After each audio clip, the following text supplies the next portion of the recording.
The best advice anyone ever gave me was 2 words. You can't. And you know what my response was? 2 words. Watch me.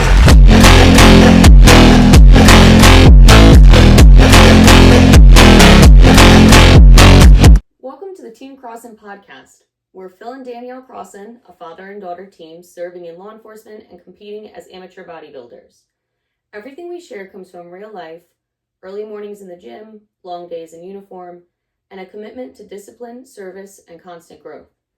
This podcast is about building strength physically, mentally, and professionally. Each episode, we talk about accountability, resilience, fitness, mental health, leadership, and the mindset it takes to raise your standards in every area of life. Whether you're in uniform, under the bar, or leading at home or at work, you're in the right place. So let's get started. In today's episode, we're excited to have a great guest on with us, someone behind one of the most iconic names in bodybuilding. So join us today for a conversation with Marc Tauriello, president and promoter of the Mr. America bodybuilding competition. This is one of those titles that carries real meaning, not just in bodybuilding, but in discipline, standards, and legacy. We appreciate you coming on and making time for us, Marc. So thank you right up front. And we're excited to jump right in. So what we'd like to ask you starting out is, why don't you take us back a little bit and tell us how you got involved with the Mr. America? Oh, wow. Well, first of all, thanks for having me on. I greatly appreciate it. You guys have, a big part of my life for like 6 or 7 years now. So again, I appreciate you guys bringing me on here. Growing up, bodybuilding was always, at the forefront of life for some reason or another. And the Mr. America just stood out. Fast forward, I end up becoming a promoter and a coach and a trainer. And I had a client compete in the Mr. America in 2016. And I'm like, I'm so glad this is back and it's with natural bodybuilding. And then something happened and there was a little hiatus.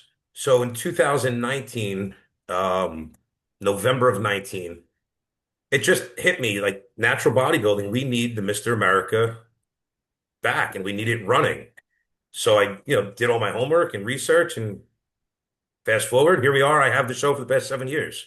And it's been an amazing show. And that's about when we connected with you. You were really just starting the research on bringing this back. And I remember how passionate you were about that. Right.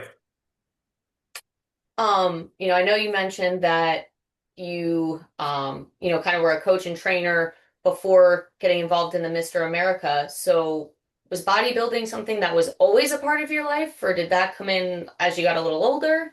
So I could remember as far back as third grade watching my brother work out in the basement and hearing his friends, his nickname was Abs. And, when he wasn't home, I would try to go in the basement and emulate, what he was doing. I was always an athlete, so working out was just part of that.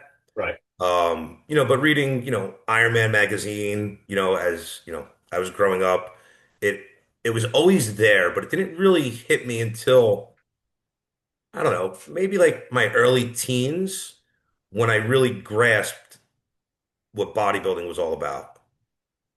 And it just kind of grew from there for you. Yeah, it did. I never thought I'd be a trainer. Um, it's just something that happened. I was working out regularly, and back in 1999, my friend Dawn said, "Why don't you train people?" And I discussed it with her, and here I am. It's interesting. You kind of led into where I was going to ask next. At what point did it go from interest, which it seemed like it was, in high school there, to wanting to be a part of something bigger like this? Because let's face it, it doesn't get much bigger than this. You know, um, it was never a want to be involved in something bigger. It all just, I don't want to say it snowballed, but I guess for lack of a better term, it snowballed into where I am today. It went from, hey, I really enjoy this lifestyle.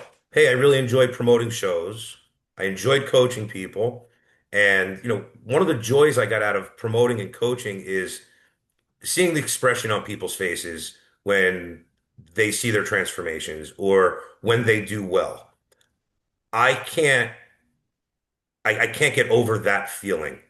So if I could help somebody and they're happy with their results, there's no better feeling.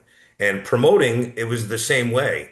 So when I thought about doing the Mr. America, I'm like, hey, this could be huge for people. Natural bodybuilding was lacking that Super Bowl. There's so many different organizations that, they all just kind of meant something to an organization, but nothing to the sport as a whole. Yeah, and this kind of pulls it all together because it seems to me from our experience, which started with the Mr. America, which a lot of people are surprised when they hear that, as an amateur athlete later in life. But there's so many organizations represented. We've met people from all over the world coming to compete in the Mr. America. Right. And that's the thing, like when you hear the title Mr. America, like it really hits differently. It is that Super Bowl of natural bodybuilding. So what do you think it is that people miss about that title today? Like what's missing for them? You know, with social media, so years ago, the idea was you would compete, you'd end up on a magazine or in a magazine, and you would get, supplement contracts with different companies that were paid. Social media has really changed the landscape of bodybuilding as a whole, where you don't need to step on stage to, you know, become a sponsored athlete or, an ambassador for a company. So the landscape has definitely changed within the sport. But at the end of the day, if you could claim the title of Mr. or Ms. America, that's something that's reserved for very few people. And that title is it's arguably the most recognized title in all of bodybuilding. So why wouldn't you want to try to achieve that? Why wouldn't you want to be on stage representing that? I agree.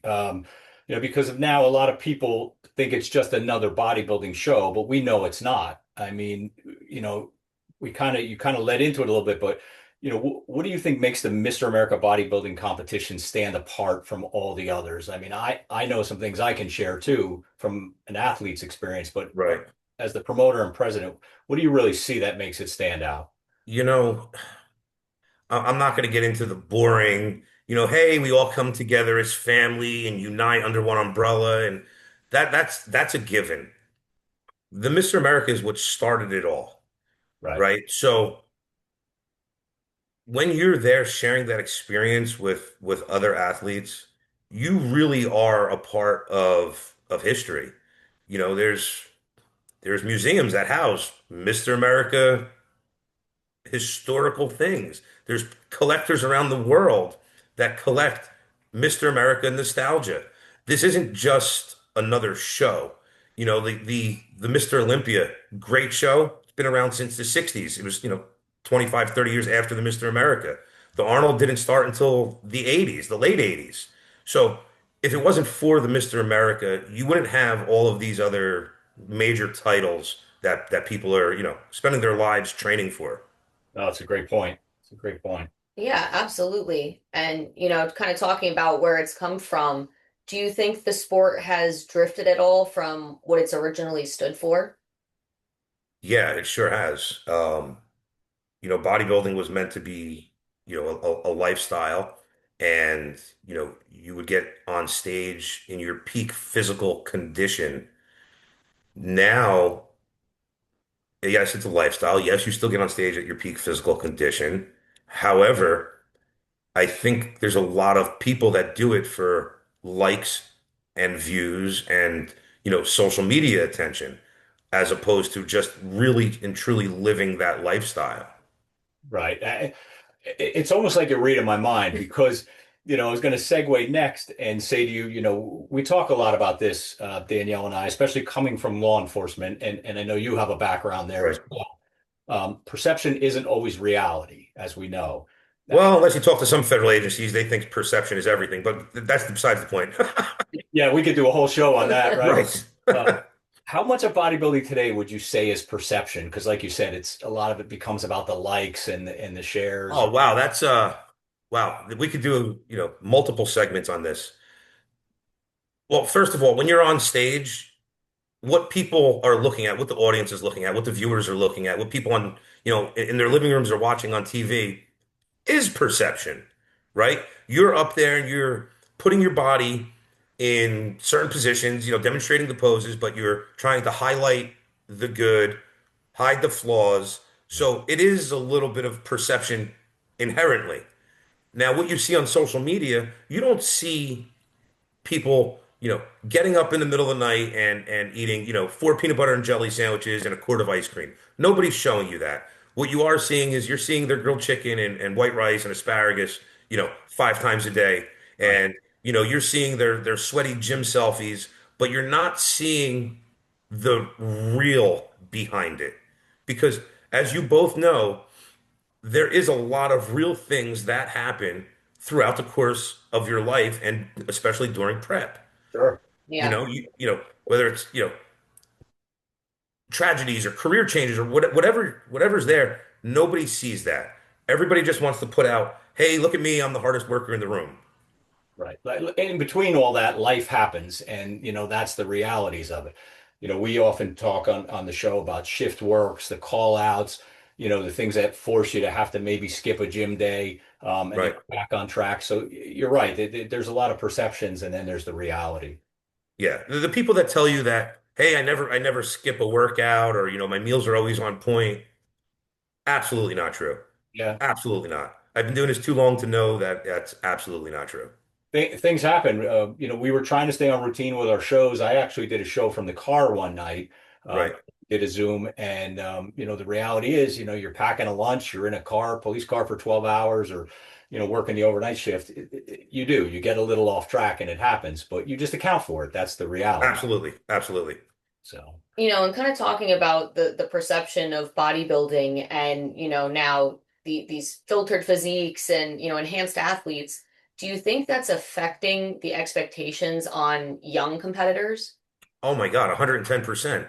You know, the younger the athlete or the younger the social media viewer, the more influenced they'll become from seeing what they see, right, right? Yeah. Even a lot of enhanced athletes don't put a disclaimer on their photo saying, "Hey, I've been on this cycle for the past 6 months, and this was my before and after, from this cycle."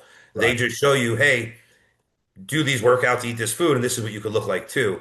And once younger people, discover the enhanced world, they're looking for that shortcut because everybody wants to look like something today. Not a lot of people are like, "Hey, I'm going to do this for 5 years or 10 years, and then I'm going to look like that." That's not in anybody's mind. Everybody wants quick gratification. I was just going to say it's the instant gratification generation, and to your point before, everybody wants those likes, those hits, the feedback instantly, and that's not the reality. No, unfortunately, it's really not. I see it in my gym. Um, there's young kids that are, they're putting in a lot of work, and then there's kids who are putting in some work, but that are enhanced. Right. And this is as young as high school. Um, That's scary. yeah, yeah. But everybody's like, "Oh, well, I'm only going to do it for a little while," or I just tried it for, 8 weeks. But whatever damage was done was done. You know, There's no turning back. I happened to talk to a guy one time that competed for many, many years. He was a trainer at another place, and he admitted that he had cycled, at periods during his bodybuilding career. And Right. he told me that he had stopped doing it in his 20s, and the liver damage and the numbers were still reflecting it later in his 40s. Yeah. Yeah. Well, when you're younger and, years ago, the amount of research that was out there wasn't what it's like today. Yeah. Can you do things safely? Of course you could. Do people do that? Some do. Some are very responsible with what they're using and how they're using it to try to take those precautions. But at the end of the day, there's still going to be a problem. Right. It's just Mhm. not natural, and that's what this is about. No. It's Right. about natural. Mark, do you ever worry that the standard is becoming unrealistic? In bodybuilding as a whole, yes. In natural bodybuilding, it is definitely changed. People are undergoing, longer preps and, stricter diets and, more working out and more supplements. And as all of that changes and evolves, yeah, the standard has shifted. And is becoming less and less obtainable. It's still obtainable because it's natural, but Right. it's less obtainable. No, that makes sense. What you see on, say, a bikini stage in 2025 is not what you saw on a bikini stage in 2016. It's not even close. The winners in 2016 is what somebody looks like co starting their prep now. When in 2016, that was the end of the prep. Right, right. So it is people are pushing the limits, further. Yeah, just trying to get that natural edge. And in order to do that, you need to stretch that out. Well, and it's a shame because I think judges have a lot to do with that. You know, if you get on stage, Phil, with somebody who's, 5'10", 240 and fat, and you get on stage at 5'10", 180 and you're in shape, they're going to tell the fat guy, hey, you need to be leaner. Right. Simple, right? Sure. If you get on stage against somebody who's 5'10", 175 and he edges you out, they're going to tell you you need to be leaner. Yeah, it's Okay. happening. Instead of giving feedback on your physique versus the criteria, most judges are guilty of giving feedback on your physique versus what you were up against. And I don't think that's a fair way to do it. Yeah, sure. That's why you may have got second, third, fourth, or whatever place you got that day, but that doesn't help you personally as an athlete. Right, right. To make the adjustments you need to be seen in the light that they want to see you in. Right. And that's how we are where we are today. Somebody at some point got beat by somebody that was a little bit bigger. So they said, oh, well, you need a little more size. So that guy went and put on a little bit more size. Comes back, maybe wins the next show, not against the same people. And the people below him were told, hey, you need a little bit more size, right? So you just keep leapfrogging right?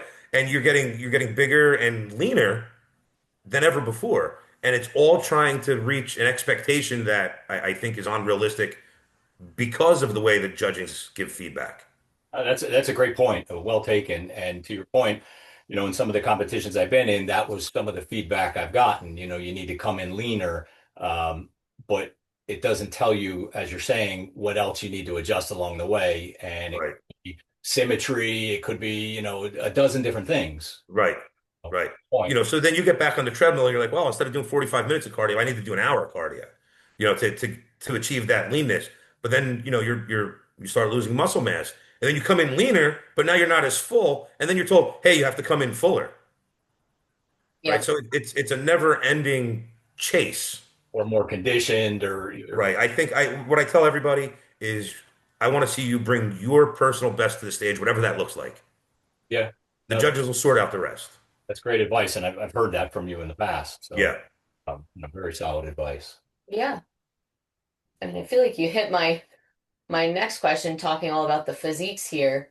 But kind of looking at, you know, the show day, you know, what are judges really rewarding you on your stage? Like what, a lot of people think it's just about size and it's not. What are they kind of looking at overall when they're looking at these athletes? Do you kind of lay out for them, a certain in each category, what should be being looked for? I know there's a criteria on the website usually. Yep.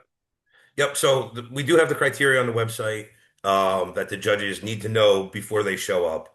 Um, but what I will emphasize, in a judges meeting or prior to the show start, hey, this is a bodybuilding show.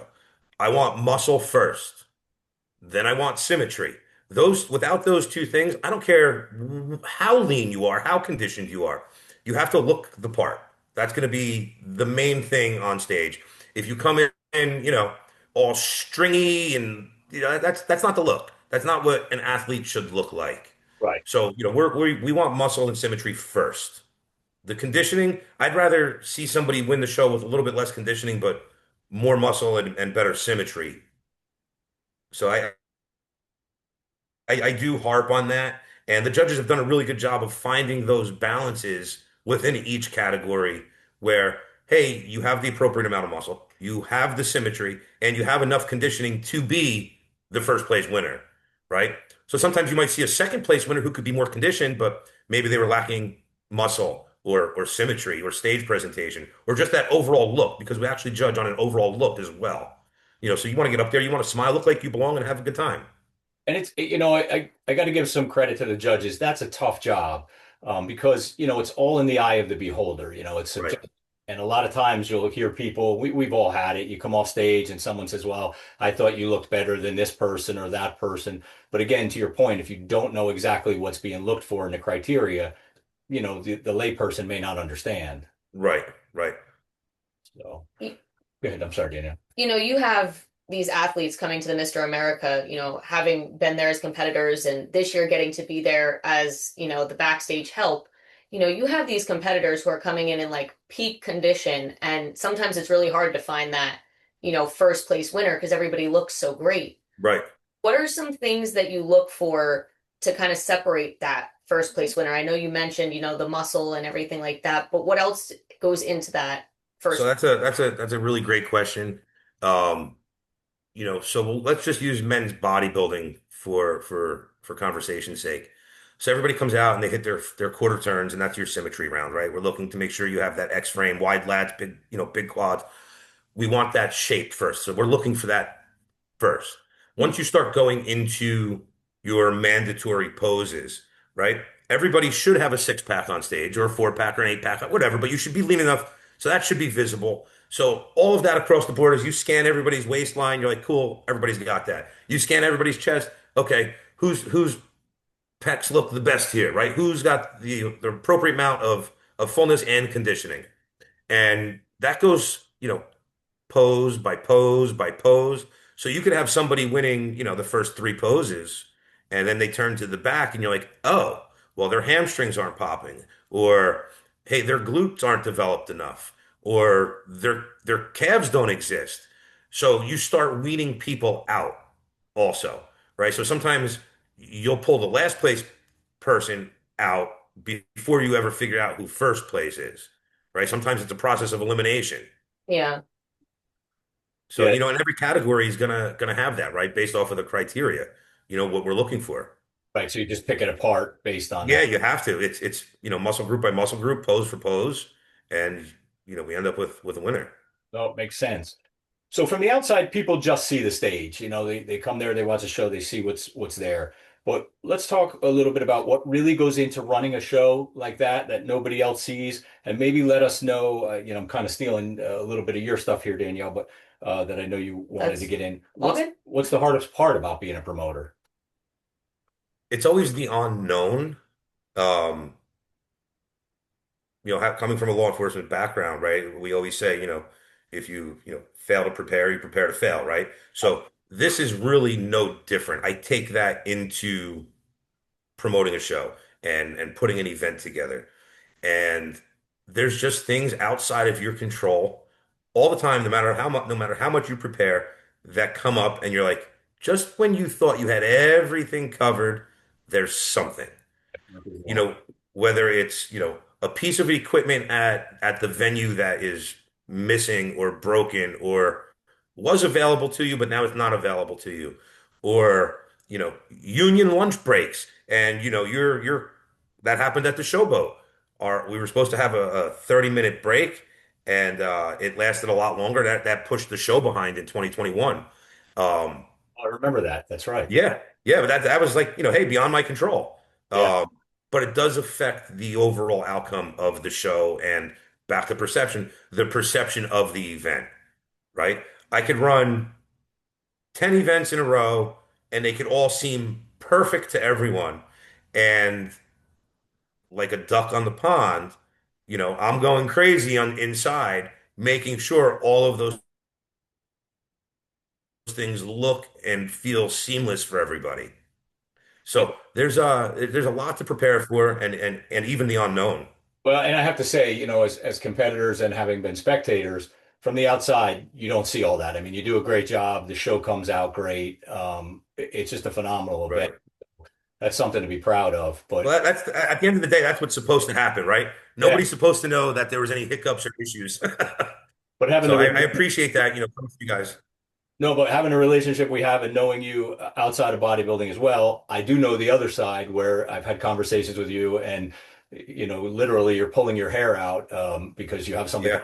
outside your control. So that's the realities. Right. Yeah.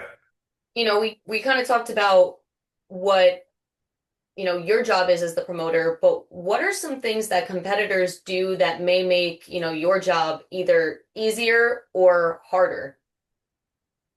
Well, I think the competitors that register early, um, they're the best people in the world, for a variety of reasons.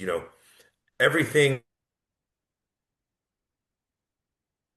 so anticipating and having, right? So in this situation, I'm looking at the total number of athletes in the entire sports festival, right? Across all of the sports.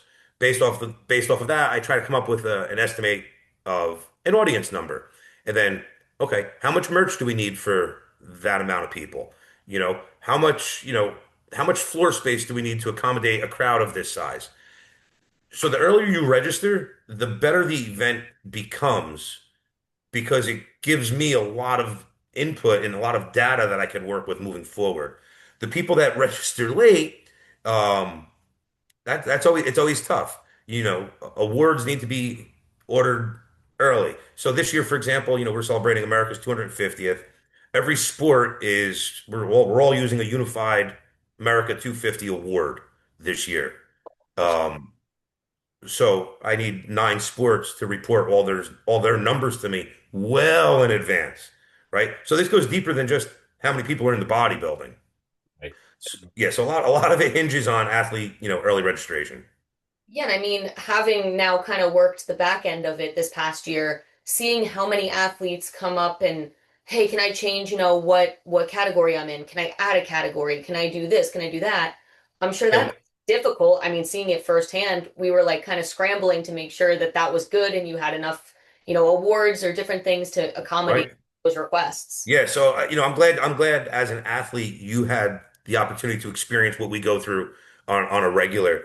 And those are all the things that we try to account for ahead of time. Hey, if we have, 150 bodybuilders, registered, there's going to be, 10% of that number is going to want to change something or add a category, right? Right. So now I have to accommodate for that, right?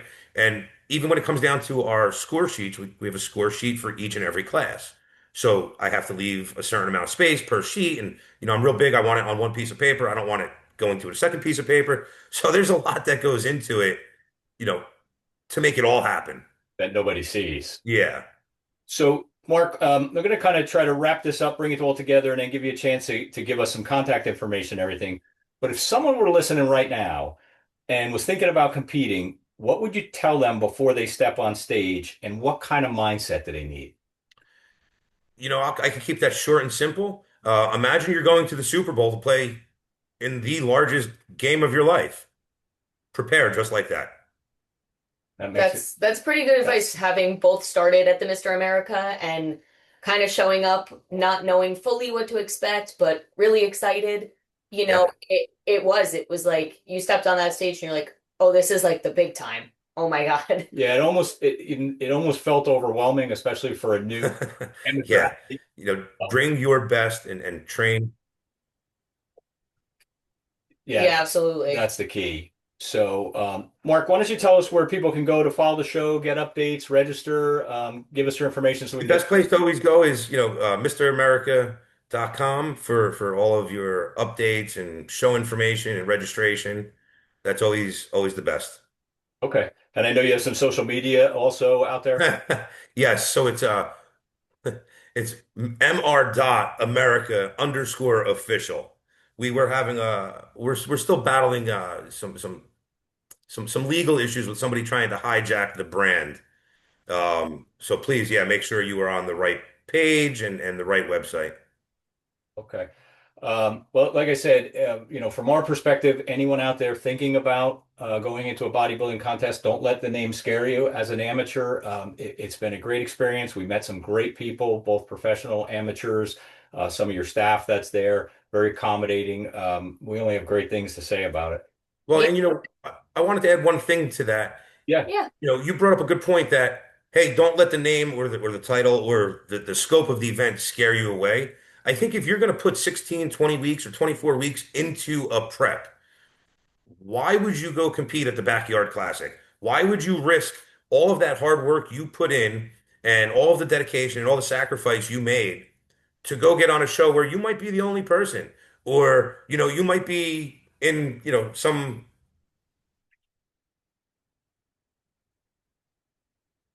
you know, subpar high school there, do the big shows. You'll have a much better experience and a much better outlook on the sport. Well, we, like I said, we can attest to that. We encourage anyone that's even remotely thinking about it to just go out and do it.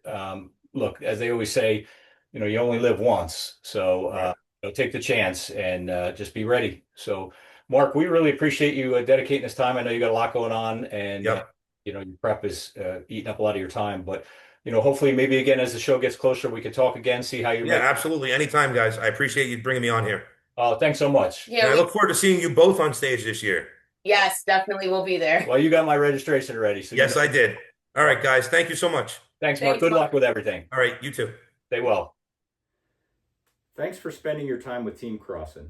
If this episode brought you value, make sure you subscribe on Facebook, YouTube, Instagram, Spotify, and Apple Podcasts, and share it with someone who's committed to getting better.